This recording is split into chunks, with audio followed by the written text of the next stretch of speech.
So this will be primary identification for Gen 2 internal components on a Coyote motor. First of all, you can see the Gen 1 rod here is thinner and thicker on the Gen 2. The pistons have this honeycomb on the outside. If you are not taking the block apart to identify if you have a Gen 2 or Gen 1 block, I'm not sure of the other ways on the block itself. I'm sure somebody has a write-up on that.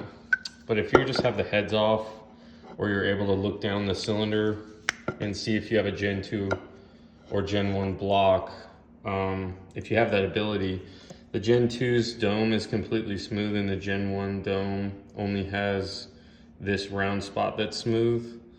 The dome on the Gen 1 is wider than the Gen 2, but I believe the Gen 2 dome to be a higher peak. But if you're looking down the cylinder and you see this, then you have a Gen 2. This is a Gen 2 piston, this is Gen 1 piston. The other thing is on the Gen 1s is they have this arrow right here. The Gen 2's arrow is very, very faint. You can barely see it right there at the right light. So, yeah, the Gen 1 is just more visual than the Gen 2. At any rate, that's about it for visual differences. As far as the rod's concerned, the Gen 2 rod is more of a silver color. It's not going to be super apparent.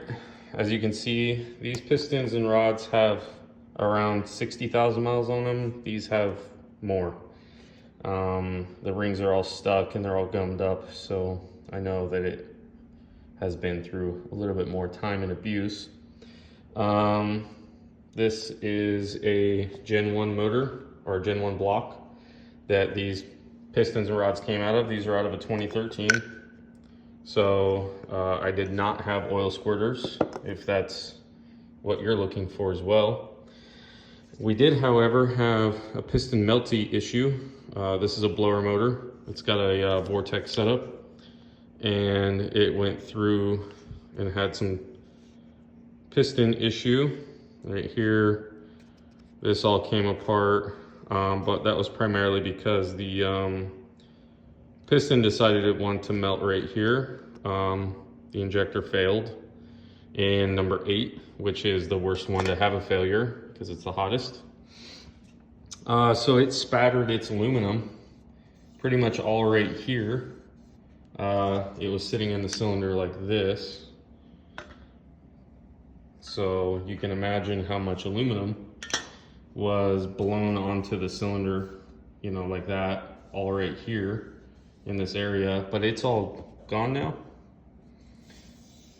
So it's got some scoring in it. This is nothing that is catching my finger or anything. It's more just kind of ugly.